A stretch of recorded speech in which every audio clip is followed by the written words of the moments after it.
tugiye gusangira ijambo ry'Imana rivuga ngo irekurire mu biganza vya Kristo Yesu. Haleluya. Irekurire mu biganza vyande vya Kristo Yesu. Imana ihabwe icyubahiro. Tujya gukoresha ubutumwa bwiza bwa Kristo Yesu nk'uko bwanditswe na Yohana igice cyaho cya 12 tujya guhera ku murongo wa 24 dushikane kuri 26 hama turaja turitiza ijambo ry'Imana kuko ijambo ry'Imana ririsigura. Haleluya. Imana ihabwe icyubahiro. Iyo avuze kwirekura ngira kirumvikana. Ijambo ry'ikirundi urumva ko wirirekura nyene ko wizeye ibiganza ugirige ugwemwo. Imana ihabwe icyubahiro. Abarundi bo baravuze ngo hari abantu bitwa babigwa ahashashe. Haleluya. Rero mu Mana nahameze gute? Nahashashe. Haleluya. Imana ihabwe icyubahiro. Dusome gatoya. Hariya mu butumwa bwiza bwa Kristo Yesu nkuko bwanditswe na Yohana wereka umurongo wa 24 tujane mu mvizi ngene havuga. Nukuri ndababwire iyo agatete k'ingano kataguye mu ivu ngo gapfe kaguma uko kari konyene, ariko iyo gapfuye gahunda impeke nyinshi. 25 ukunda ubugingo bwiwe, aha niho vyugariye, ukunda ubugingo bwiwe azogira nte? Azobubura, ariko uwanka ubugingo bwiwe muri iyi si azobuzigama gushitsa ku bugingo bumeze gute?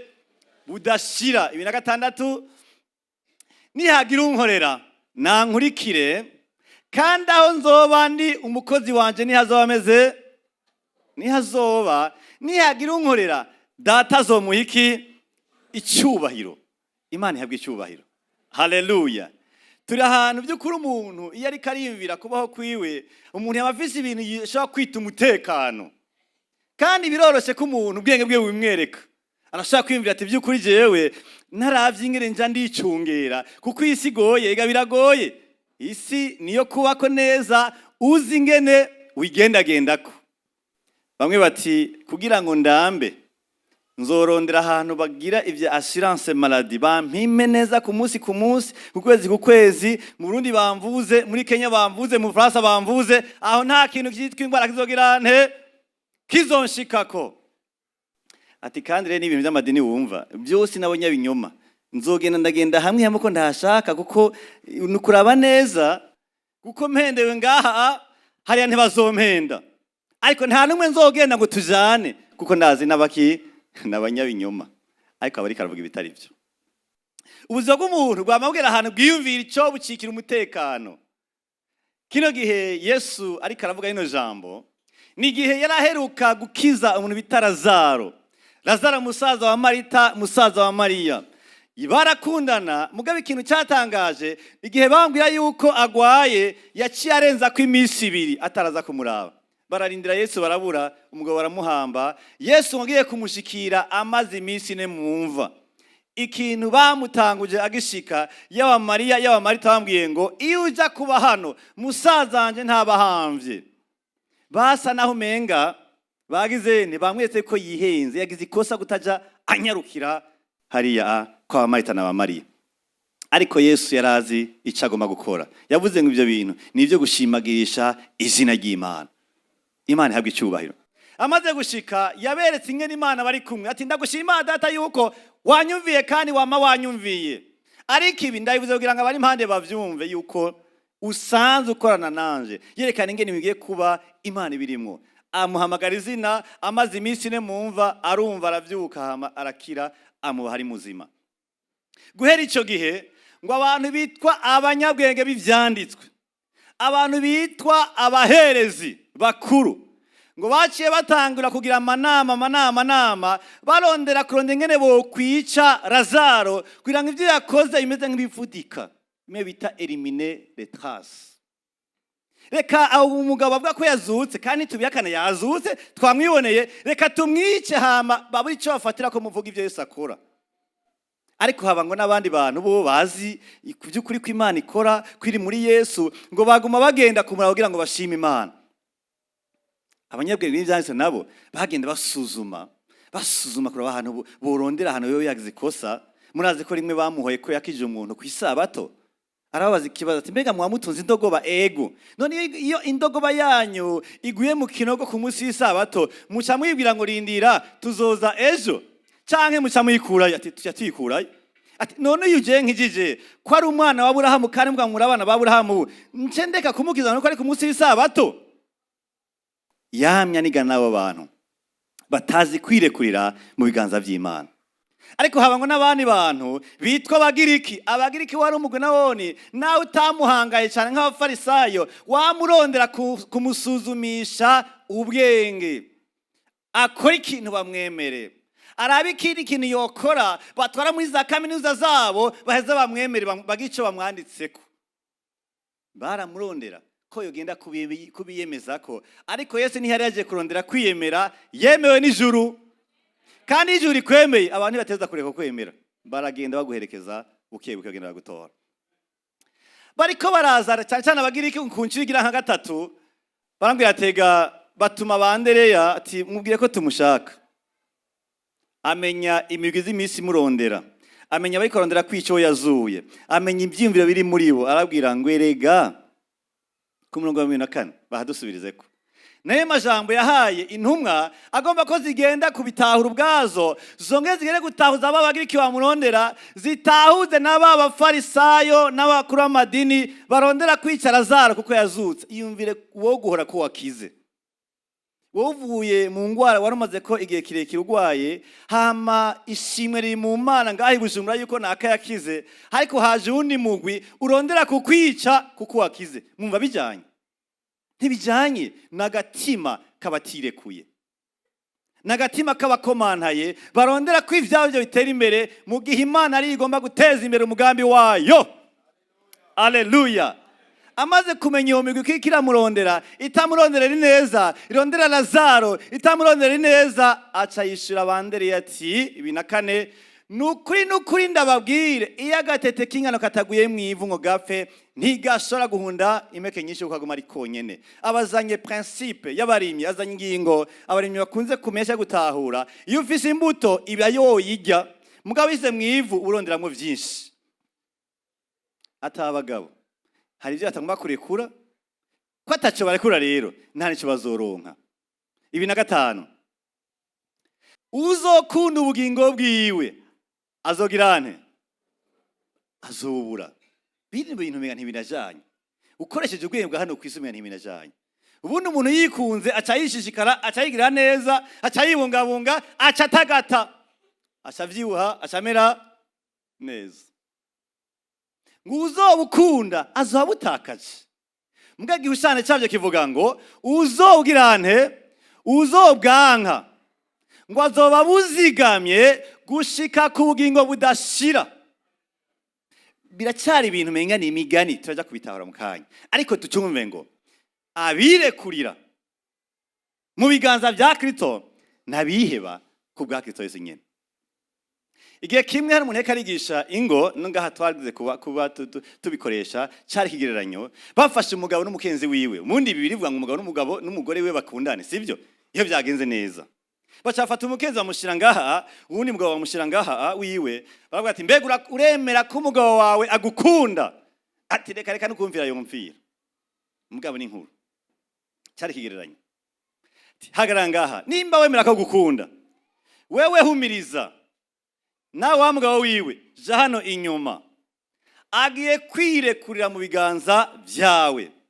Nimba umukunda ntakugwane hasi ngo ature umutwe hasi cyangwa ngo ature inkokora hasi, kuko wewe uramukunda, nta kintu kibi wifuza ko cyo mushikira kitabanjije kuri wewe. Umukenzi aratwemerera, arahumiriza, aduza ibiganza, bambwiye ati niwirekure rero nk'ubisubize inyuma kuno, ariko ntivyamukundiye. Intambara yagwanye ari ndende cyane gose. Hamwe aragize uku ariko arigwanira, ahandi aragira uku ariko arigwanira. Niyumva ko ibiganza by'umugabo wiwe vyo mutegera bikamugwanira mpaka taco mu bakwitabaye ku mugabo. Uku niko bana bagabo babwiwe n'ijambo ati mwe murikunda mu byo murimwo, mugabo muri ko kwikundira muri byo murabihoneyemwo. Atarika abantu bazontahura bakanyirekuriramo, bakirekura abafise ubugingo atari bwa hano gusa, nubwo ibihe bidashira. Haleluya. Umpera Imana amashi cyane kuko ibyo yadushizemwo atari kugerageza ni bizima. Ntituriko turatumwanya, ibyo turimo ni bizima. Gomba ndase. Haleluya. Ni bizima, ntitwataye umwanya, tubirimwo ni bizima. Haleluya. Tubona ibyo tutaragenda, niyo turutira abantu b'isi. Urazi gutanga amakuru y'ijuru utararengana kanyaru, kwerekana ibyo mu ijuru ata documentaire ya vrai urigere ubona, ari byanditswe gusa ukamenga wabibonye kuri video, kubera tuvyumvira muri mpemu. Haleluya. Nta numwe arigera abona Yesu agarutse, mbwa turazi neza ko azogaruka, n'ingana bizogenda turabizi. Haleluya. Mwijuru turazi nanye. Icyo gituma umugenzi bwa mbere bw'umuntu aho umuntu agomba kugura umutima wiwe akwiye kugururira ijuru. Nangaha ku isi ni kinyoma. Turakeneye n'ivyo, turakeneye aho turima, aho dukora, aho dupanga amazu, naho twivuza. Ivyo nibandanye bibaho. Haleluya. Ariko ivyo nivyankenegwa nayo iwacu ni Siyoni ho mwijuru. Haleluya. Imana ihabwe icyubahiro. Yesu rero aja kwishura intumwa batumye atega ababagiki nabo baragushaka, bakeneye kukubona. Ubundi ati mutima ntibivuga, mugo ndibaza ko yaramaze gukorana n'ab'incuro nyinshi, ati yabaga bandonderera iki. Bariko barondondera ko nogenda kugira expose muri campus yo muri Atene ngirango, kuko banondera ku bwenge. Ariko icyo nazanye sinaje gukuraho ubwenge buhari, kuko nubwo bwenge bagira ikibishimira nije ndabutanga.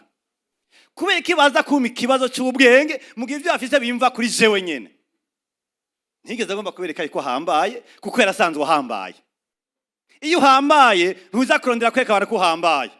Oyaye, ubu hambaye kubera ijuru ryahugize uhambaye. Imana ihabwe icyubahiro.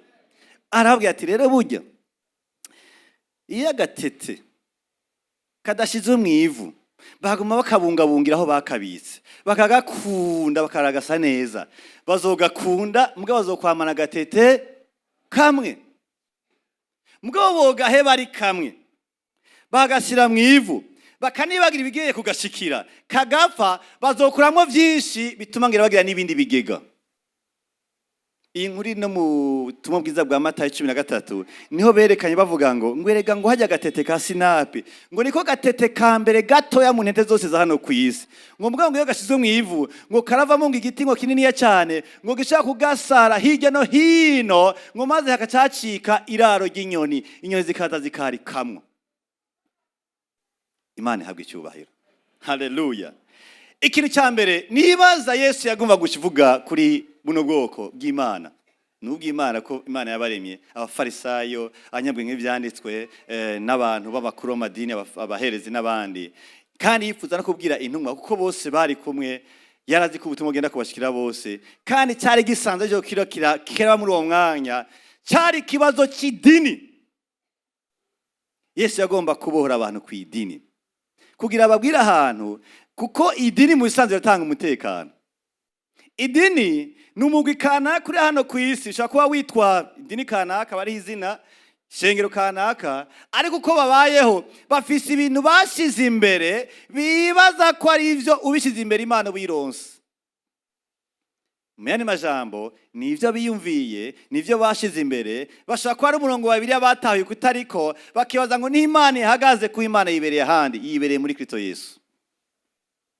Ataba abantu ikibazo bafise, abanyabwenge b'ibyanditswe bagomba kugumana ryazina ry'uko ari abantu bazi iby'Imana. Bagomba Yesu aze muri bo bamunwaye, bamumire.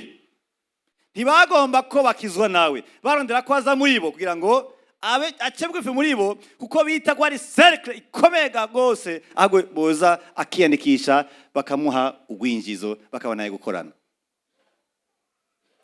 Igihe Yesu karakora nuwo mugwi wamuhanze, naho totovuga ngo yaraneshejwe, ariko ndazi ko bamuhanze cyane. Nico gituma ikintu cya mbere mbona kikwiye kuranga umuntu yirekurira mu biganza vy'Imana, ndavye ariko biravuga mu gice cya 11 na 12, nuko umuntu yirekurira mu biganza vy'Imana ari umuntu arengera idini cyangwa umwitwarariko w'ubuzima. Kwirekura mu biganza vy'Imana bisaba kurengera idini canke kurengera imyitwarariko y'ubuzima. Nikodemu igihe kimwe ararengera umugwi yarasanzwe ari mu Nikodemu muri Bibiliya muri Yohana 3 yari umuntu hambaye cyane byekeye ivyanditswe vy'Imana no byekeye amateka y'Abaroma, yari umuntu by'ukuri azwi cyane ku rugezo rwa basawuri byekeye ivy'Imana, ariko yarazi ko kugira atange icyumviro bisaba yuko abari wenyene, kuko avugiye mu bandi bacavuga ati mugabo uriko ratuvamwo ugirise subufu ngo acahengera ku mugoroba aragenda ahantu Yesu ari, aragenda mwemera ati burya rero ndakubwira nta muntu asora gukora nk'ivyo ukora canke kiretse ari umwana w'Imana. Yesu ati uyu mugabo bivuze ko ari wenyene kandi ari ku mugoroba. Nawe ati nukuri ndakubwire iyo umuntu atavyaho ubwa kabiri mu mazi no muri mpemu nashobora kwinjira, nashobora kubona ubwami bw'Imana. Ati mbega none imyaka mfise noba ngisubira mu nda ya mama nsubiye kuvuka ate yaye ikivyaye n'umubiri mwaka ivyaye ni mpemu niki mpemu. Yari karatahuza ibanga asubizwa kuri Kristo, yaje kuraba akaza kumwemera atari mu buryo bw'ubumenyi ahubwo mu buryo bwo kurondera gushira mu mutima ico aje gukora ku musalaba, akarengera rya dini ry'abafarisayo arimo. Umuntu ari mu biganza vya Kristo n'ufatanije umutima wiwe n'igikorwa yakoreye ku musalaba, uko nico cyaje kwimbura umwana w'umuntu. Amadini arashaka kuduhenda cyane, amadini arashaka kuduhenda. Umuntu akumva ko abise umutekano neza cyane kuko yashoboye gushitsa ibyo yumvise pastor yigisha avuga ati n'amahoro. Igihe kimengena ngaha muri Bibanza mu ntara muri komine ya Mpanda, tiwe turavuga ubutumwa bwiza ahantu, ndabaza umwigeme yari mu ishengero ryashije Menevama bita mu Rugenge, namubaza none wewe uramaze kwimvira ko nk'uwo upfuye uja mu ijuru? Yo cyane gose. Ati none nk'uwo wowe bishitse ukaba imbere y'Imana, Imana ikakubaza ati ni kuki nokoreka ngo winjire mu ijuru ryanje, wumva wo cibwira iki? Ivyo bibazo tubaza abantu iyo turabwira ubutumwa bwiza. Ati gituma nogenda jewe ndamahoro na pasiteri wanje. Iyo nyinshi suva ndayibagiye naho nosaza. Igituma nogenda, igituma no kwinjira nuko ndamona pastori wanje. Kubera iki? Ashije yamwumvanye kumburengera ngo yaramwije, arambwira neza ko umuntu w'umumine mu Rugenge afise ukuntu yitwara, atasangagiza amahigwe arabishoboye. Aho ni abantu bo mu idini bahendegwa bagati to mu Minevama wacu nuko akabandanyuko akarangiza uko, ugasanga rero ivyo bintu bisanzwe biri mu nkomezi usanganye kama, igari ibintu benshi babiri muri kama. Ati je ko numva ndabona pastor burya jewe awumva ngo ahera aho mvisiyo niho mwijuje je no kwinjira. Ako cyari kibazo gikomeye cyane. Idini riraguha umutekano kukugirirwamwo ukariraramwo ukirirwamwo ukibagira Kristo yabangwa zira wewe. Idini mbega niki? Kuko imvugo y'idini hari gihe tumenga ni izina gishengero. Idini burya ni jambo ryaje risigura inkomezi z'umuntu zo kurondera kwifatanya n'Imana yataye. Religion. N'ahantu umuntu muri we yigira kanama ati burya Imana yanje no yifatisha iki? Uzubaze Adamu itongo rya Edeni ageza gucumura, niwe muntu wa mbere yiyumviye, nta n'uwamusubiriye, yiyumviye yuko Imana yiwe yo muharira ibonye amababi y'umusukoni. Aragenda igiti cy'abandi, igiti cy'Imana aragitabagura, aranondera gahuza arambara yibaza ngo Imana nivyo bijya gutuma igirante imushima. Effort de l'homme, idini. Imana imaze kuza nta nico yanabivuze ko yarabigaye, icayica igikoko imwambika urusato. Ikiko kugira ngo yerekane yuko kugira ngo umuntu akizwe hazova amaraso, kandi kugira umuntu akizwe azokwambikwa. Nico tuma tubwira hariya mu Galatiya 3:27 ngo abari muri Kristo bambaye Kristo. Imana itubonye nibona aho dusengera, ntiraba mu bitabo byo mwishengero ngo mbega nakasengera he, irambwa igitabo cyayo ikaro cyo wambaye igasanga ni Kristo, kuvuga ngo uri umwana wanje, itegure, uri umugeni wanje, ndi muguza wo gutora yandimbo ya dimanche, mugeni wa Yesu witegure. idini ni kinyoma gishobora kuza igahenda abantu. Nico gituma je umbaje ngo mbega ndagomba kuzi wanyu muri Minevamu ngo mbega haya ngo bipanze gute kugira ndabikurikize hamanze ati no, nta byacu dufise ivya Kristo. Ivya Kristo nivyo duhurirako.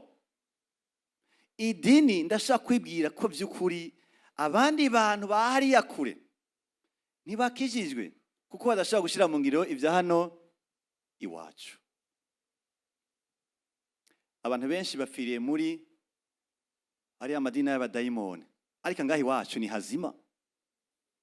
Hari abantu bashobora no kwibwira ko idini kanaka y'abadayimoni bakanabivuga no mu nyigisho ati ririya nominativement ririya sengo ririya ni iry'abadayimoni, ariko kandi abo inzigo yabo ibasumbye ibiro, ikinyuma cyabo gasanga kibarusumbya ibiro n'imyaka. Ariko byose vyitegerezwa muri Kristo Yesu. Umuntu ari muri Kristo mu biganza vyiwe areremba ku biganza vya Kristo, nuwarengeye vyabi nibwirwa n'idini kanaka. Yumvira hina bapfa imyaka amashengero yabo yagize nte yatanguriyeko. Ukemeza igihugu n'abantu yuko ishengero ryawe ryatanguye kera, mugabo kandi nshaka kuvuga n'umwaka. Ukavyemeza yuko ibintu byose vyaje nyuma y'igiwanyu sivyo. Idini ni kibazo. Uwomenga abafarisayo barapfuye vyaraheze, uwomenga ntitukibabona, mugabo abafarisayo barahindukiye basigaye bari muri twebwe. No ngayi wacu usanga bahari. Aho umuntu abonye umuntu abona icahajije, aho kubona ingene yo musunikira muri Kristo, abona cyane cyane ingene umuntu ahajije ahubwo ari ugushira kure inyuma y'urupangu. Umuntu ari mu biganza vya Kristo nuwirekuriye mu gikorwa ca Yesu ku musalaba, akarengera idini hama akarengera imyitwarariko y'ubuzima. Benshi muri kino gihe baranse Yesu kuko n'abantu bakurikiye Yesu umenga n'abantu hamwe na hamwe umenga n'abantu byo bidafatika. Umwe arambwira ati none gapasa bigenda gute ko bakizoca bakena? Ati jewe nahora ndanaza mugabo kuva ntangiye kuza byose bigenda bigira nte bija hasi. Ntabwo yaterega ariko satani karatora ivyiwe. Nuri kurakina. Ahubwo nyine ivyo karatora ivyiwe. Burya ntibakina. Hama niyo vyoshika akabakenye. Umugambi w'Imana kuri atakosa ririmwo twe turayizera ko ibintu bibandanye. Imyitwarariko. Abaye nabo bafise umwitwa bavuga ngo burya jewe ndabona yuko mu bisanzwe kugira ngo ukizwe genda bitahura ivy'iwanyu bisako heba vyose. Ngo rero hari ibintu ngiriko ndakora niyo vyahiranzo cangira nte zocanza. Ega nanje nawe ntari intunze byaranshikiye guhera mu mwaka w'8. Nabambwira abantu muri mu aporoti cyo gihe twabitaki ico gihe nambwira ko nzokizwa mu mwaka uza. Umwaka uza uravyara umwaka uwundi uravyara umwaka uza. Nagiye kizoheza imyaka 8 ntangarandevu. L'année prochaine, l'année prochaine, l'année prochaine, l'année prochaine, l'année prochaine. Kumbe hari ibintu hariko ndagira nte ndarekura. Imana habwa icyubahiro. Luka 14 umurongo wa 16. Luka 14 umurongo wa 16 arabana yatubwira ngo nawe arambwira ati habaye umuntu yarondeje amazimano menshi atora benshi. 17 igihe cyo kujya gishitse atuma umushumba wiwe kubarira batowe ngo ni muze kuko bihejeje gutegurwa mu yari majambo ku meza niho vyibereye genda unzanira abantu baze dusangire ndaneze kwakira abantu bo muri quartier abantu no kwibabara ryanje dusangire.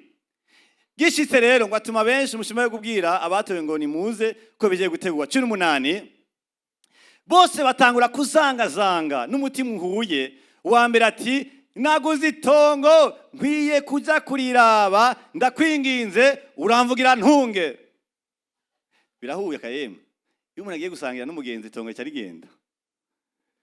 18 bose batangura kuzangazanga. 19 uwundi ati naguze inka 10 ngiye kuzirimisha ni zimwe zimadudu ngiye kuzirimisha ngo ndabe ndakwinginze uramvugira girente antunge. 20 uwundi ati nagize nte narongoye nico gituma ntashogira nte sinshobora kuza.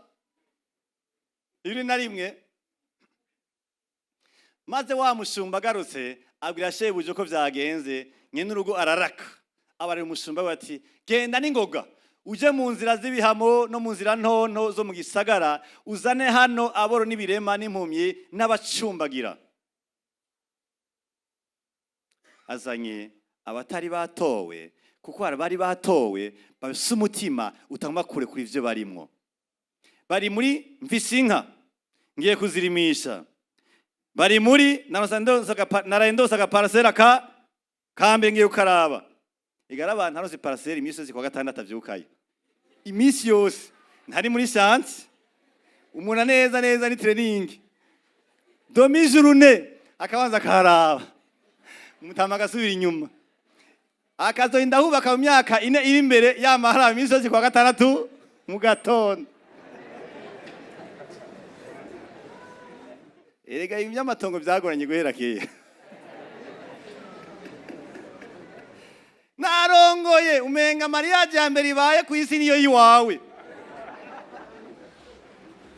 Keshi umuntu aronse ibintu mu gihe kimwe ngo umuntu yagiye muri laboratoire mu bushakashatsi atora ikintu. Bavuze ngo yatoye umunyu menga. Sinzi ikintu yatoye mugabo gisanzwe gitorwa n'abantu bariko barimenyeza mu mwaka w'8. Agitoye ko yari yiza ahantu batagena muri laboratoire. Acaragenda mwishura agenda hose ati natoye ikintu. Watoye iki? Yari muri kaminuza. Natoye umunyu ati watoye umunyu ntubatora bari mu mwaka w'8. Yesu ariko arerekana yuko ari abantu bariko barafatana n'itunga, bafatana n'ibintu, imitima yagenda kure, yanka kuja muri Kristo Yesu, kuko umenga bose ibintu bakitunganya n'ivyo batunze, aho kumenya ko umutima ari w'Imana ishaka, na ivyo ntivyigira bihera. Iyo udafatanye n'idini, urafatana n'itunga. Ariko umuntu yirekurira Kristo Yesu, atandukanya umutima akawutandukanya n'ivyo atunze, akaraba umutima w'umuntu akawurabira muri Kristo ntawurabire mu idini, kuko idini ishobora kuduhenda mu gutahura kwayo. Abafarisayo baragomba ko bagumana icyo bahagwa n'idini, bamaze guhabwa n'abantu babamenyereye, bakumva umenga ngo biraryoshe kwama bariko baragirwa ko mwaramutse ngo mutuguriro. Iyo bagiye mu manza ikibanza cyabo cyaba ari cy'imbere, ngiyana nyene urubanza yaraburaho yicara ko umufarisayo yagize nte yashitse ubwana ugera ngaha niko tigira hehe hasi agire yicare, akumva umenge aho hantu kuhava oya ufu mukubita. Ariko ntabone ko bafise icyaha, ntibone ko bakeneye Kristo Yesu mu buzima bwabo. Bene data, uze wirinde idini, fatana n'umusalaba, fatana n'urukundo rw'Imana, fatana no gutahura kw'Imana. Nugendana ivyumviro vya benshi witavuye mu cuto vitaniye n'Imana yawe. Na ibundi abantu benshi kenshi baraguha amashi batazi igituma bakomya amashi. Baragushima kuba mbere yagushimye abana batazi nico bagushimiye. Abantu benshi bogufasha kugwa mu ikosa ariko ntibagufasha kuva kuri kugwamwo. Abantu bashaka guherekeza mu rupfu rw'icyaha bagakoma amashi bakakwemera, ugasanga wemewe n'abantu mugabo bari bonyene ntibakwemera. Bakunda ikiri muri we, nimba ari ingabire yawe, nimba ari ibintu utanga, nimba ari ibintu kanaka bagushimamwo, ugasanga ivyo bintu byose bagushimamwo Imana biranayisesema. Nico ituma je mbonye abantu ari benshi cyane nca ndabavamwe hagize gufata ingingo, kuko mbanzi ko hagire haba ikintu cyitwa swat idini cyangwa gutahura ko abantu batandukanye. Mbanza kurondera position yiwanje n'Imana mbwiza bw'Imana, nkaza nfise position, sino abantu benshi baragorana. Igihe kimwe ndiko narengana muri campus y'u Burundi, aha campus Mutanga, nze mbona ahantu handitse communique y'abanyeshure irangira ivuga ngo attention, la masse ne raisonne pas, elle applaudit toujours. Idini nuko. Gati twebwe iwacu umuminevamu ega hano ko tutabashira mu idini. Aha twokwerekana ipantaro yo muri minevamu, n'igisokozo cyo muri minevamu, n'ingere muri minevamu basonesha, n'ingere n'abaminevamu basenga, kandi ho 60% bacha babishima ati yo turi mu Mana, abarongozi bacu ni okay. Hama Imana yaturengutse ati mbega uje hehe? Ati nje kwa data nakoreye haya muri minevamu. Ati ntibakoreye muri minevamu, akoreye pasteur na pasteur pina pasteur na Bonaparte. sinigeze mbona wewe turi kumwe, nabonye kumwe n'abarongozi. Fatana n'umukiza yabambwe. Reka kujana ivyumviro vya benshi. Fatana na Kristo, ubaha abarongozi, ariko ngo comme dans le Seigneur, kuko ibereye abo mu mwami. Imana ihabwe icyubahiro. Haleluya. Ubwo so bwiwe niko ndabigisha, niko ndabisha gushishoza, kubana n'Imana mu cyumba cawe, kurimbura ijambo ry'Imana, guhishiga umutima wari muri Kristo Yesu ikarabanga, aho uzi kurava mu idini ugenda muri Kristo Yesu. Ujya abafarisayo yabashika ahantu habonye ne mwese ari mu cyumba cyo tikiya, bajya abagabo barakavya. Ako ndakeneye madamu mpanura. None burya Nikodemo kumenga arakavya. Cyembo menga Nikodemo nta rukundo afise. Mumenga Nikodemo ndakunda kuri Yesu kandi haraho nabonye mu byanditswe yuko hazoza umukiza Mesiya. None burya sujya kamadame. Beki ntibavuga uko. Bagumana ko cercle yawo gumiri protege. Hatamuna yinjiramwo. Nugombye kuza afise ibintu akora bikomeye cyane nka Yesu azarenguke. Bamuha ikibazo d'entre. Niko bishakira bo. Mu gihe yari kuvuga ijambo rimwe bose baca bagerera hehe n'isi yari kubamira kuko Yesu aganze byaremwe byose gusa ca yorosha kugira umutima utahuke. Irekurire Kristo Yesu, va mu idini, va muri Kristo Yesu. Imana ihabwe icyubahiro. Ufatanye niki? Nutangira ndevuye kwakira agakiza. Oyayi. None urazi kurara uyu munsi. Ntabarumbarire wewe kuzira umunsi kurara. Nivyo ingene bipanze muri kuno kwezi w'icitangura, urabona ingene akazi gapanze, ingene umuryango wawe upanze, ni vyiza umuntu akoyogira integuro ni sawa. Nagenda ubwire yuko utabizi neza ingene mu gatondo uzovyuka ejo. Nta nakimubiziko. Naho gerageza kuvyibwira neza ukaraba ingene mu mamagara umeze neza, ukaraba kumenga nta n'indoto z'urufu heretse kuronka, harabafa batarose. None kuri ngo nta ndoto y'urufu ngo muherutse vraiment byose ngo ndabandanya kubaho, nindi yaguye kuba bose banza kurota. Ahanyene urangiza ntaraheza kwigisha. Nico gutuma kwihana n'ubunyene. Akira ubugingo budashira, va mu cyaha, va mu kaburegwe, va mu busambanyi, izera umukunzi wa Yesu Kristo yabambwa azira wewe. Irekurire ifatanye navyo uze wakira agakiza ubohoke, witerere hejuru uko niko niterera hejuru uko nta rubanza rundiko. Haleluya. Aho rero nta muntu umwe Yesu adakunda. Akunda batama, akunda abakenyezi, akunda ugwaruka, bose abwira ngo nimuze kuri jewe. Abarushe n'abaremerewe ndabaruhura kuko umutima wanje uri yoroheje. Rekura. Ukuri nsingene noba kubera bica bisa ko ari ibintu ngenda kuvuga ingene nabikoze ku kazi. Naho ivuga cyo gufunga. Ugafunga ukijijwe. Urarututa afunzwe ariko arindiye kuzogenda mu rudahera. Uretse ko atakina ko kitwerezemeza yuko ucu nafunga higiye bugatega none si woyishikanye ni umuharire. Imana yohagurutsa n'abakurira amadeni canke ivyo wivye igiye bagomba kubikurihisha. Banza wirekurure hama ivye mu nyuma ni Yesu azobimenya. Nusubira kubitunganya uko ntuzi ngene zobitunganya iyo rendezvous niba muri Bibiliya ingo wakira gakiza. Ingo wakira gakiza. Je nukurugiye kuraba umushara mpembwa si mpembwa n'amahera ngana n'amata y'umwana. Nuvuga ngo nemeye gukizwa nkahagarika ivyo niko ndakora noba mvuze ngo madame taha mwabana hebishuri. Hari abantu badakora bagororotse banezerewe kurusha abaronka amafaranga menshi. Ukabaronka menshi bashaka baronka mu nzira mbi bakaca bahembwa urubanza bagahembwa kwagirizwa bararushe mw'ijoro batoritiro rya sahandwi gusa.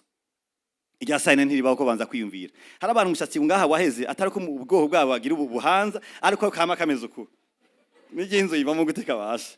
Kinda kini umuntu yonga ingene ubivamwe nakubwiye nuko nyene nta birebire ukeneye kwihana ukakira ubugingo budashira ha mu mushatsi ukawureka ko Imana yawuremye kugira ngo ugire icyo kumariye.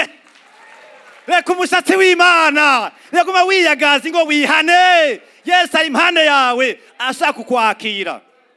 Umunsi Zakayo yihana yaragiye muri obere kubaza ati ubwo rero ukuntu bimeze amadeclaration yose nagize siyo none ngende kwiyana muzisha mundeka yaduze igiti cy'umusukomora sivyo umusukomora sivoka sumucungwe uvise amahwa mu mashami uvise amahwa no kugitimba kininiye ariko imbira umuntu amenyekana mu idubane za kiregeza Abaroma batoza kabiri aya leta na yabo Ngwasi impande y'imfuvyi n'umupfakazi nta mbabazi.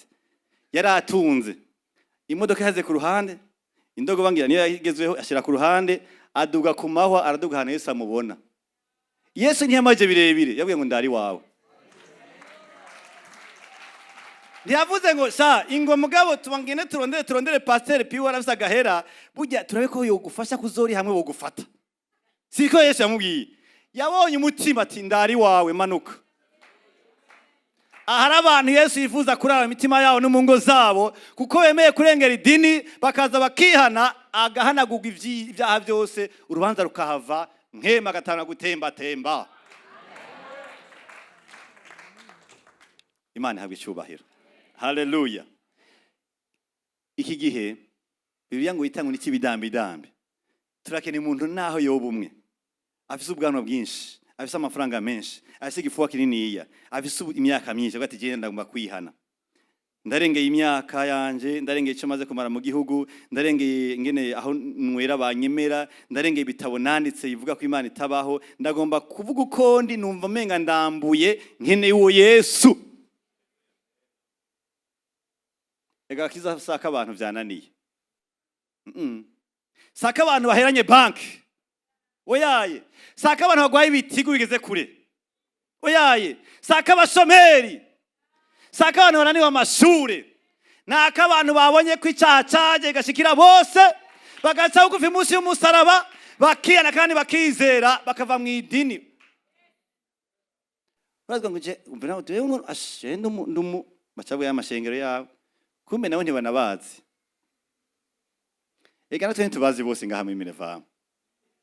Imana nibazi mu gitabo cy'ubugingo. Gusa twidondoresha tumenyana bateme yabaye ryari serire iyihe. Mugabo ku telefone ashaka kuyoberwa nibisanzwe. Simba nkoze cyaha. Umuntu yo kwamuga ati genda mu Minevamu. Iyo sinsigura imbere ya Kristo Yesu. Uti Yesu turazane ku musaraba. Ndakuzi ubanga uzira jewe. Ubugiye bwanye nabuguhereje ko ndumva ko ari uryoshe. Kurusha boki, kurusha royale. Kurusha itabi, kurusha boost. Kumva ko Yesu atemba. Haleluya. Ukumva ko ubuzima butemba. Kubera ubuzima bw'Imana butembera mu bihanye. Imana ihabwe icyubahiro. Icya kabiri, cyane cyane cyagenga bano bantu bamaze kujana na Yesu batari ko baramupinga, bari intumwa. Yarazi ko mu bihe biri imbere kubera ibyo bagiye kubamwo, yaragiye kubambwa, yarazi ko benshi bazobahura, yarazi ko n'ishengero zizotangura hama abantu batangura kubiruka ko bahora ko bari kumwe n'uwo Yesu, yarazi ko by'ukuri bizosaba ko bamwe hagiye bazobasubira n'inyuma kubera kutashobora kwifatanya na Kristo Yesu. Cyakabiri gisigura ngo uyirekura mu biganza vya Kristo Yesu yifatanya no kugororoka muri benshi. Be murazi ikintu cyatumye Petero hakana Imana, hakana Yesu, waza ko yamwanka buryo. Petero ntiyanka Yesu. Uravye amajambo yamuvuze ko warumva ko by'ukuri aramwemera. Bari kumwe yaravuze ko amajambo akomeye gose. Ikintu cyatumye Petero yihakana Yesu bwari ubwoba yagize mu bantu benshi, barimo n'abantu bakaze, abapolisi basoze cyangwa abarongozi b'Abaroma. Amarangamutima yiwe ntiyari afise umutekano. Yarumva kumenga bamufashe nta kundi. Byiza sinovuga ngo urumva ngo twarajaye mbwa nasanze yameze, yavuze ngo sindameze gute? Sindanamuzi. Iyo avuga ati banyakuba b'Abaroma, simakaye ko umugabo twajaye. Mugabo kandi nama ya makenga mu mbare narahenzwe. Suko yavuze. Sinda ariko nagenda nabwire mu butumwa bwa mbere Yesu yavuze bitutumwa ku musozi Sermon de la Montagne, yamye avuga ngo muzoba muhiriwe niba bahama babahora izina ryanje kandi muze mugiye ko mufite impera mu ijuru. Nicyo kintu yabaje kubateguramo. Aranabana yati burya rero nigihe muzoba murengukijwe ahantu bafise ibyo bahora bizira byiwanje, ntimuze muhagarike umutima ngo muzokwishura gute, ahubwo muze mumenye yuko muzohabwa mwishura muhagize. Yari yarabateguye. Mugabo mutama Petero hamwe n'amajambo yiwe yumvise rukoranye ko kareka vyo umugabo rero ifo ko mbanza byo gutohoza bikamenda muhakana gatoya. Nico gituma umuntu yirekura mu biganza vya Kristo Yesu ni umuntu vy'ukuri umutima wiwe ufatanye no kugororoka, naho yoba ari mu bantu 1000 batariko baragororoka, wewe abana yagororoka, kuko ntarondera ibihimbaro by'abagenzi biwe, ahimbara Imana ku giti ciwe. Icete cya kabiri cya Timothée 3:12 hatubwira isezerano rikomeye gose benshi batandika muri ajena canke ima bibiri hari inyuma, kuko benshi bandika ngo nzohugirira neza. Hajya hatubwira ngo mbere abagomba bose kugenda bubaha Imana bari muri Kristo Yesu bazogirane bazohamwa n'isezerano twahawe. Nico gituma iyo mvuze cyumvira mu bantu benshi bacanyita ikirofa, nta numwe nshavuna gatinu kuri gomba mbwire yuko ntabwo ndikizeze ntorotse ibitaro by'abagwayi mu mutwe, nibisanzwe byari vyanditswe narabiteguwemwo. Ahubwo byo bitangaje hamwe no cyanda kwishura cenga cyamfatwa n'ishavu nkaja gukoreka ko nanje kirazira kunyurirako. Byo nije no bangize ibintu bitabaho mu gihe no kwishura ko rutantahuye. Ega naho ubona turabarongozi hagiye batwita ibirofa mu miryango ahantu wicaye batakuzi we akagabona. Nenga mwe mumbwira ngo nakaga. Mwina nakagabo. Ngwe waza ko ngwe muzarakoranye ko. Ugiye kuri tsagwe tibene data twihanganye hagira umuntu arenganye uwundi bugi gitoro kibonetse na mahoro kitabonetse na mahoro Imana singeni zotubeshaho ngwe sinzi ko ivyo je sinzi kubwiye bwanyu gutembera urabona ukagabuka nani rengana hariya erega baradutuka mugabo ntitubwira ngo nguri henze bavuze passer uramubuze na iryo kofu rarijya ico gitusi kakijye ukagehemahemera ko hamuka ciba muri ico kibazo kugira ngo uhunge nyene ntave nawe usese ubufu ega ari kamere benshi baba barayiryamitse barayirabitse ati nzoja nakwikora ko rimwe buraguma ngaha kamere yanje ariko ubonye rukoranye ko kugira nawe ntugwe muri erere ico girante mugabo usigariza mu ry'umuhezagiro ntava anaje yibaza ngo yagututsura uramutinya nyakuba Imana guhezagire mugabo mumengo urahandenganije ariko sava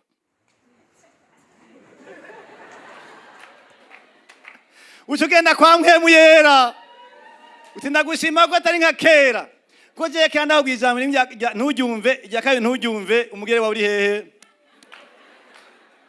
uzubaze ntwavugana kabiri jewe naca ndakwinjira umugere n'ingumu mbonye wonesha nagenda inyuma yawe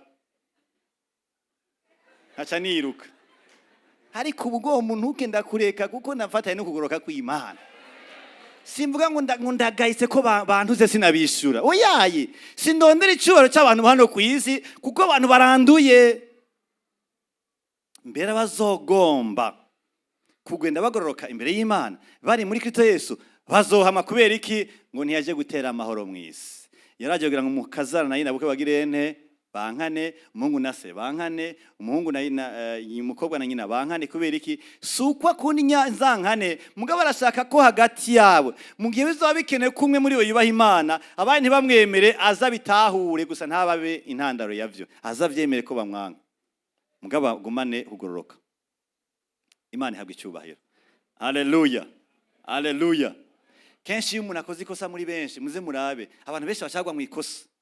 Iyo umuntu agize ikosa muri benshi murambona muri ville umuntu arakora ikosa bakaca yivye abantu bose baca bamukubita amabuye n'abatazi uwivye uwariwe n'abataco yivye icarico naho yibiye hariho kozona kubita umusuma are abo bamukubita amabuye bamwe yavuye mu hoteli mu busambanyi imiri wabo ni binani ntibaha abavyeyi cye ntibaha abagabo canke abagore babo mbwa kwera umuntu umwe yivye batazi izina batazi nico yivye naho yibiye kubita akava ngakiruka umenga abonye inzoka agiye gukubita igiye mu cyumbiwe kubera iki abantu benshi ntibiyumvira aho kwimita none ninamukubita nzoba ntoye ikibazo inyushi ikibazo ikihe nzoba nkosoye mbega jeho gute ko mvuye mu Kamenge muri Gituro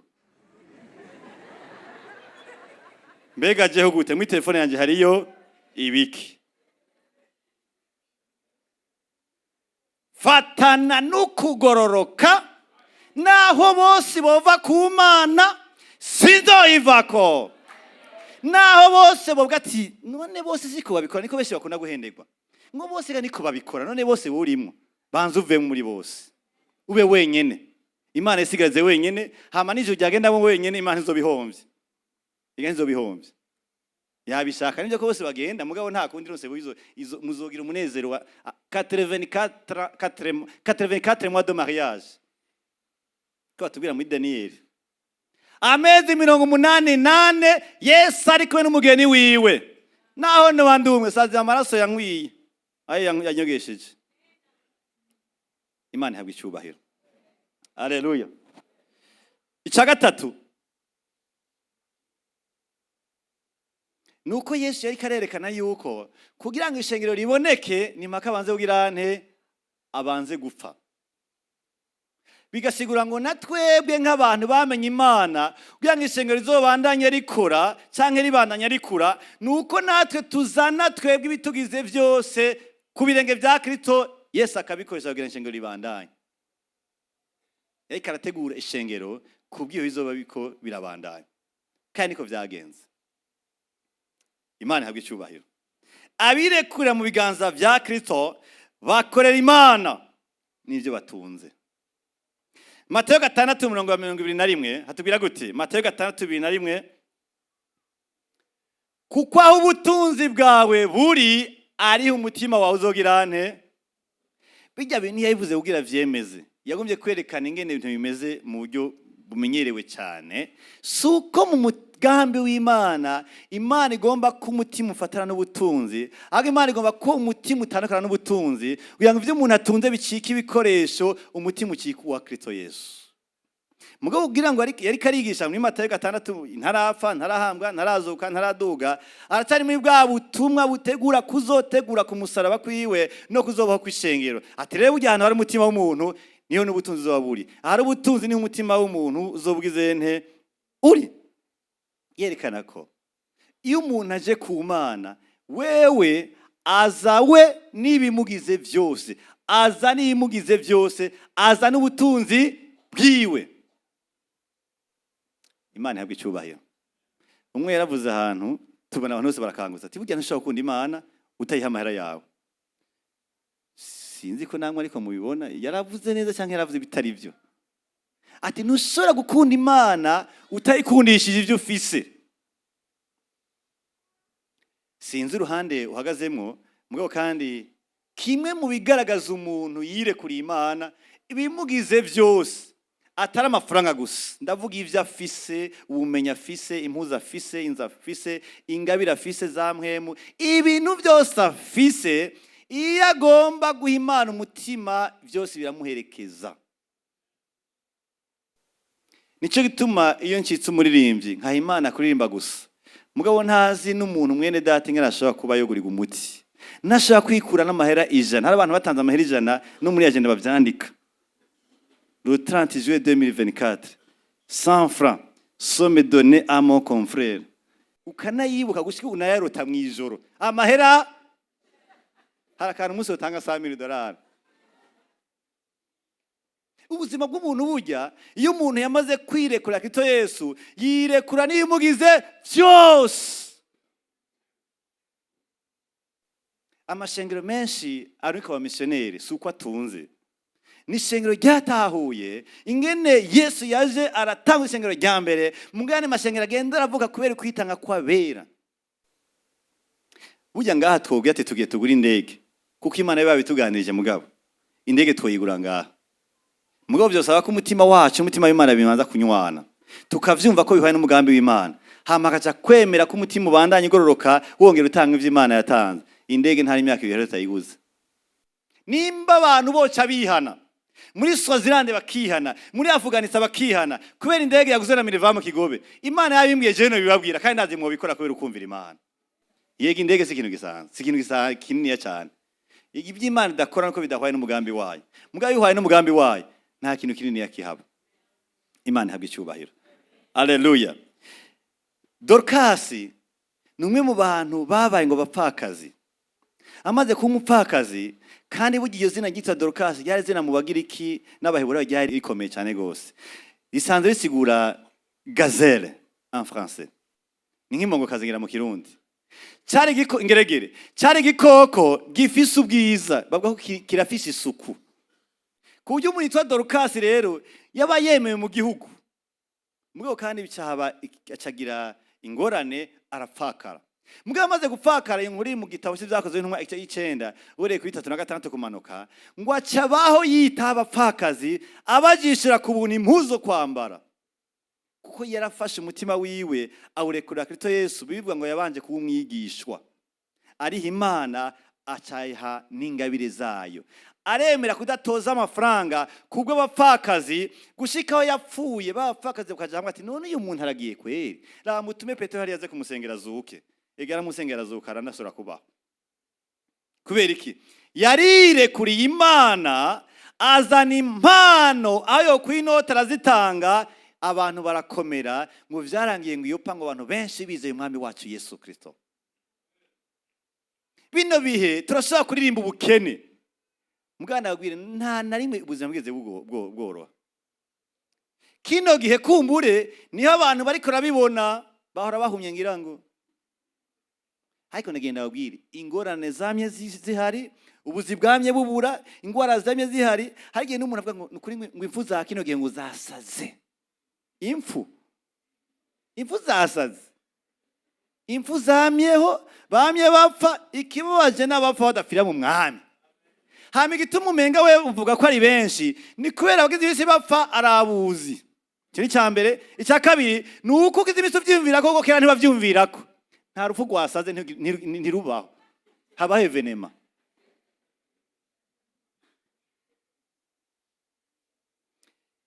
Fatana n'umugambi w'Imana, uze n'ibikugize byose, uze n'amafaranga yawe, uze n'impano zawe, kurimba kwawe, gufasha boro kwawe, ubandanye wirekurira Imana. Ntuhanga amaso ingorane, kuko ingorane zizokwibishimwe mu Mana, zitume n'ingabire zawe utazikoresha neza, kuko utangura kubona umenga kabaye. Reka wicungera. Mu gitabo cy'Abami, igitabo cya mbere cy'Abami igice cya 12 biratubwira Eliya n'umupfakazi w'i Zarefati. Uyu mupfakazi Eliya Imana amubwira ati genda i Zarefati urahasanga umugore w'umupfakazi, uyu niwe azogutungirayo. Akigenda i Zarefati nta wundi muntu yamwakiriye, yagiye abona umupfakazi.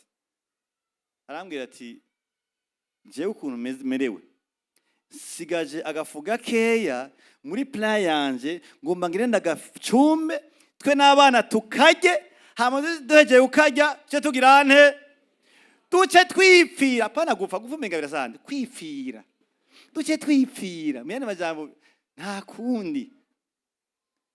Nawe nyakuntu ngako bise message y'Imana biraryoshye ubwira ko uragenda hari Imana muri kumwe. Atariko rero urabanda ubanza ngirente ngira kavirigire kanje, ubanza umukozi w'Imana. Hanyuma gupfa ntaco, mugomba mbanze ngirente, mbanze ntamire mvuye kure kandi mfisije ry'Imana. Ariko nawe yari afise Imana he karacamwe bitoroshe. Ega caragenda arumvira. Mugabo arambwiye ati uje rero ntuzokwigera usubira kubura icyo uteka, amavuta yawe nazosura guhera. Arumvira aracumba aho umukozi w'Imana ngo ntiyasubiye kubura icyo ateka. Imana ihabwe icyubahiro. Aha ni inkuru ibananiza haryoshe, nuko hageze igihe umwana we arapfa. Apfuye abwira wa muntu yagaburiye akagari, atega wa mwana wanje yapfuye. Ati yapfuye. Acaragenda ngo aramwakira, amudugara mu nzu yo hejuru, arasenga, asenga yibuka icyo yamukoreye. Ati wa wundi ntubizi ka kagari, unyene uramutwaye Imana na ka kagari. Imana hari muzima, aramanuka amushikiriza umwana, kuko yirekuriye Imana n'ivyo afise byose. Biragoye abakino gihe yuko yoguha agafu kandi aze kagire gahere, kubera benshi barakunda umutekano wo mu cyumba wo muri stoke cyane cyane. Kare kare we ntona kino gihe iyo abantu batera ibihogo ati mbiza rero mugire stoke, ibintu bigiye kubura mugire stoke, imwe nka 200 kilo z'ibiharage. Hari igihe umuntu atabeshaho na stoke kuko Imana bigomvye uko. Imana igoye stoke n'ukuri n'amahoro gihe shima Imana nta kibazo zirabaho. Mugabo kandi kwimye stoke nta ntambara ya Yerusalemu. Tekereza ubesheho na kila siku. Umutaye wacu ega n'amavi. Ubu niwo mutaye wacu. irekurira Imana wumva wofasha ukarotira amahera yanyuma kuri konti hariko 20,000 ukarotira kugira ngo ufashe umuntu hambishe wiwe genda uyarotire ntubaye ikigugu urire ku Imana n'ivyawe vyose. Hano tubabwiye ati tugiye tuje muri chantier nturabe ngo je mpembwa 120 ngo abahembwa 2 miliyoni bagende batange. Genda wumviriza Imana nawe yazana yose twoyakira kandi mpemu yakurongoye azobiguhezagiriramwo. Ama principe comptable financier universel zose zirashaka kubitwa hasi na la volonté divine. Imana yabwe icubahiro. Igihe kimwe Imana yanyitegerezanye nafise ibibazo nk'ivyo byo guplanifya ibintu nyene nkayigwa kuyibona neza. Ndavye ngene Imana yagimwe inganiriza imuhamagaro ivy'urugo ndagati Imana wikumbwira ibintu byinshi ngene bintonekere rero ndabitaho neza tujane tuziranye. Kandi kuvyakoreka mu muturiga si binyoma. Nkene bintondekere neza ko umenga bisa naho umenga birakura namwo. Ndakene bintondekere neza menya aho njanye ndavyandike ndabwira umugore ndabwira ku isengero. Imana irambwira umunsi wendi muri wakaredi yahengeye nye niviye kwisuhuriza. Ati we mugabe ikibazo ufise ugomba gutahura vyose. Uguhera ubu rero nambwe itigenda muri Kongo n'amaguru ica ngenda. Ahantu hose Imana yondungika n'ikirenge ndagenda.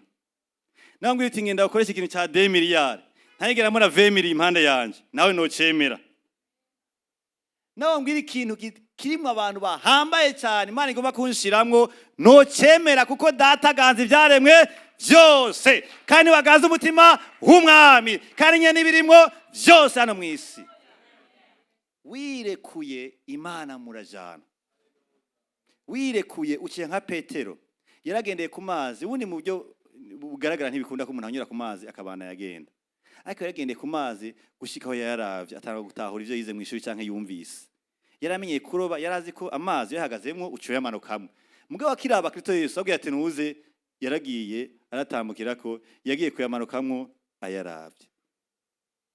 Abantu bize turakubita ikazi ko turagomba guharura ibintu neza neza insinga zigakorana ko amatara gacika gasura kaza oroha si faculté n'ukwizigira Imana. Hari igihe umuntu aruha Imana akaza kumuhezagira agiragwa ari mu kuja muri AVC. Horosha ibintu tugende. Horosha ibintu mbwa Imana urabandanya. Ntacyo upfana amashure bihagaze mu gitabo c'Imana. Imana ihabwe icyubahiro. Hari imitsi irushe kubera kugomba guharura byose. Urusha. Enda pole pole. Tena njo ndio mwendo. Nenda pole pole. Imana irabibona. Genda neza wiyoroheje Imana murashika. Imana ihabwe icyubahiro. Haleluya. Ibi nkibi usanga umuntu afite ibibazo bavuga ngo Burundi ngo nta kazi kahari akiwe karahari. Aba fiancé baraheze wibaza. Imana yakorotiyere mariage. Imana yakorotiyere amaparasera. Abamwe ntibayikora vuka. Abakobwa ntibavuka. None kweka ivyo bavuga ntibihari. Abahungu barahari, abakobwa barahari, abagore b'indero barahari, abahungu bari seriye barahari, ubuzi burahari, amaparasera arahari. Byose birahari.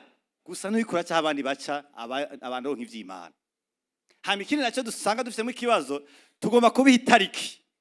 Nkaho umenga Imana ategura ibintu twari muri conseil d'administration.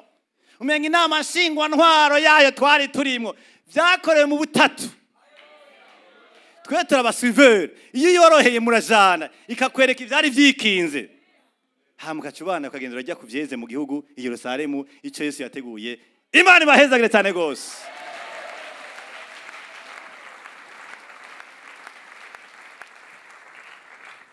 Ubuzima bwacu buryoshe buri muri Kristo Yesu. Kandi ibanga ryambere ryo kuba muri Kristo Yesu nuko mwihanako tukamwizera. Heba idini, heba icyaha uze wakira agakiza. Tube hano burya ntuzi ibintu bizomusi Yesu yaje gutora ishengero. Ico bikwirika ukabishurirwa ukabitahura ibizoba. Sinzi. Nico gituma tudashobora kwimakayo umuntu yifuza kwakira agakiza. Ntidushobora kuvyirengagiza ko turazi ko Yesu amukunda mushaka. Kandi ko tuzi ubushobozi butuma icyaha kineshwa bubonekera muri mwemu turakiriza abantu agakiza ngo bihane kandi bizere Yesu abaharire. Haleluya. Kuko urukundo rw'Imana rurahebuje rwagaragariye muri Yesu Kristo. Ndagomba gufatanya n'Imana mu gufasha umuntu yo kwakira agakiza kuri uyu munsi.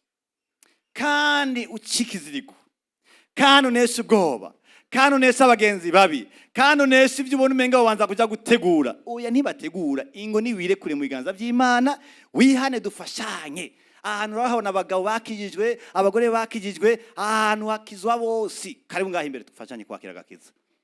Ugira uko dufashanye. Ugira uko dufashanye wakira agakiza mu izina rya Yesu Kristo. Ugira uko dufashanye wakira agakiza, ubwiye bwawe bubohoke, ukire, ubuzima bwawe bukire, uve mu cyaha, umutima wawe ukire, kuko Yesu aragomba guharira mu izina rya Kristo Yesu. Ndakurindiriye kugira ngo ubuzima bwawe bubohoke.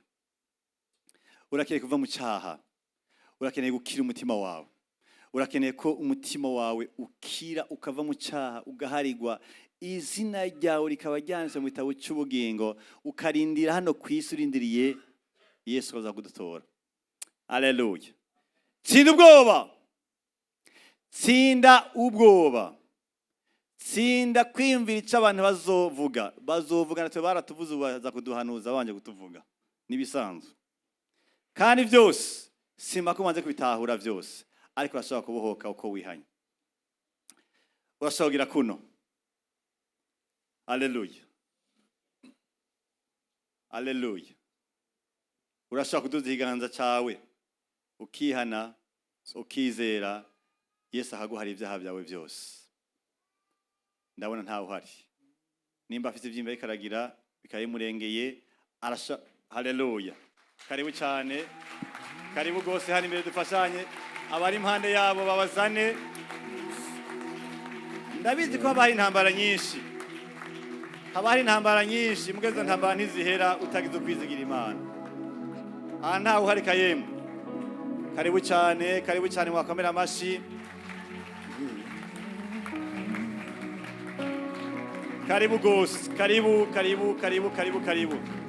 Ingo wakira ubugingo budashira, ingo wakira ubugingo budashira, ingo wihane, ingo bohoke, ingo bohoke n'izina rya Yesu.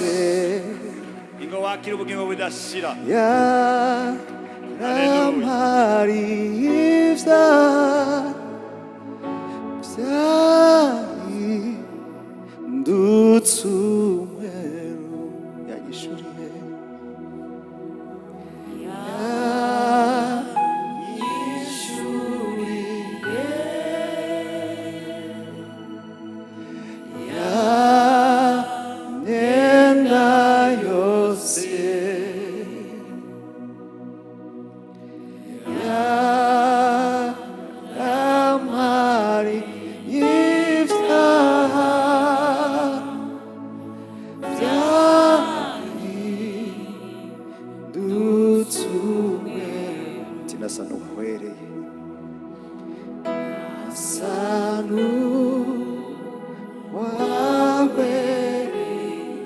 Umutima wanje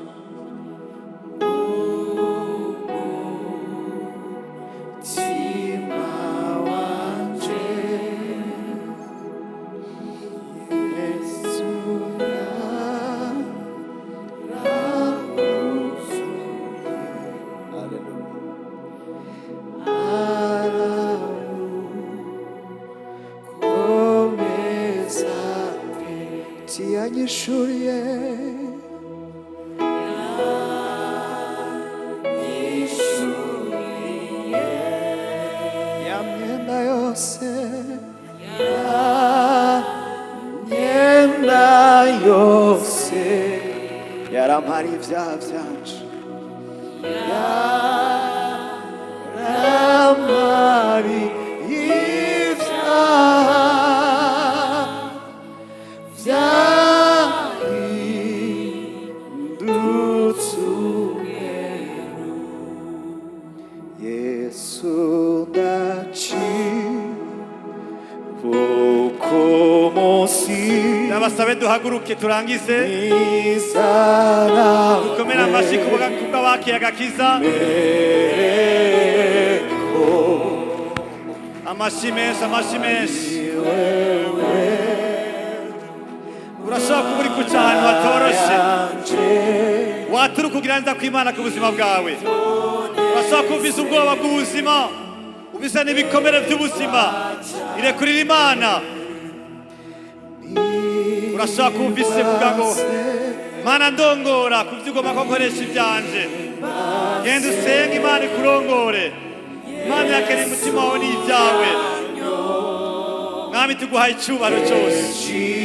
Uri Imana yo kwizigirwa.